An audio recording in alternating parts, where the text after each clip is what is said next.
நான் ரொம்ப நல்லவன் இல்லை ரொம்ப கெட்டவன் அப்படின்னு நடிக்கவே மாட்டேன். ஒரு சின்ன ஒரு நடுநிலை இருக்கும். ஒரு எல்லாத்துக்கும் இருக்கிற ஒரு ஆசை இருக்கும், எல்லாத்துக்கும் இருக்கிற ஒரு சபலம் இருக்கும், எல்லாத்துக்கும் இருக்கிற ஒரு ஒரு லைக் ஏன்னா ஒரு ஹியூமனுக்கு என்ன தோணுதோ ஒரு அந்த எல்லா விஷயங்களும் வெளிப்படுத்தணும்னு பார்க்குறோம்.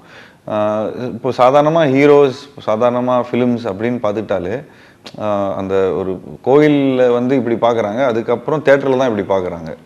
ஸோ அப்போது என்ன ஆகுது, எல்லாமே பயங்கர ஹீரோ எலிவேட்டடாக ஒரு 10 பேர் அடிக்கிறாரு, அவர் பயங்கரமாக தியாகம் பண்ணுறாரு, இந்த மாதிரி கதைகள் தான். வில்லன் பயங்கரமாக இருப்பார், வில்லனாக எப்படி அசுர வேகத்தில் எப்படி இது பண்ணார், அந்த மாதிரி கதைகள்லாம் நிறைய வரும். அந்த மாதிரி கதைகளும் பிடிக்கும், பார்க்குறவும் பிடிக்கும், இதுவும் பண்ணும்.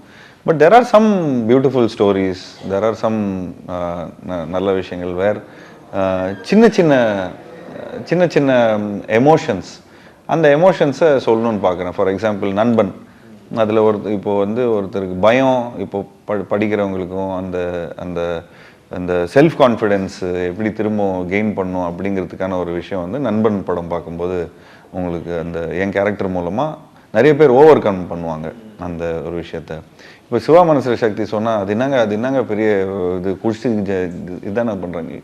இட் இஸ் சம்திங் லைக் ஒருத்தன் லவ்வர் கிட்ட ஒரு பிரச்சனை ஆகுது, அவனை எப்படி எக்ஸ்பிரஸ் பண்ணணும்னு தெரியல.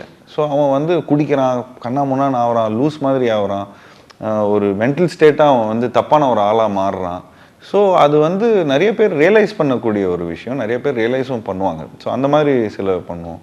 இப்போது ராம் பார்த்துட்டிங்கன்னா அதுக்கு ஒரு ஆர்டிஸ்டிக்கான ஒரு இது நிறைய பேர் அதில் லைக் என்ன ஒரு அம்மா லைக் வீட்டு தாய்மார்கள்லாம் பயங்கரமாக ரிலேட் பண்ணாங்க. இப்போ டிஷ்யூம்னு ஒரு படம் பார்த்தீங்கன்னா ஒரு ஸ்டண்ட்டாக பண்ணியிருப்பேன். சினிமாவில் இவ்வளோ கஷ்டம் இருக்குது, ஆனால் அது கூட எதுவுமே ஜாலியாக பண்ணுறாங்களே அப்படின்னு இருக்கும். இப்போது 83 பண்ணுறோம், ஜிப்சி பண்ணுறோம்.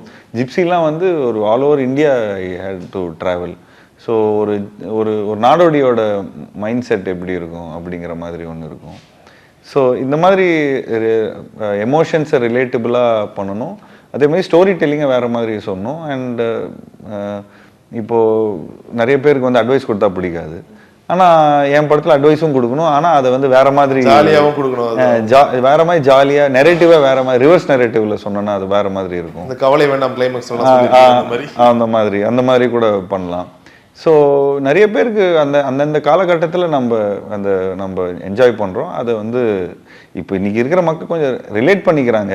இப்போ நான் நிறைய இடத்துக்கு போனேன்னா என்னை வந்து ஒரு மெமரியாக தான் மெமரி டிங்கிள் பண்ணுற மாதிரி ஒரு ஆக்டரை தான் பார்க்குறாங்க. சார் நான் அந்த படம், சார் இந்த படம், சார் இந்த படம் பார்க்கும்போது, சார் அந்த படம் பார்க்கும்போது, அப்போது அது உண்மையிலேயே அது ரொம்ப சந்தோஷமான ஒரு விஷயமா எனக்கு தோணுது.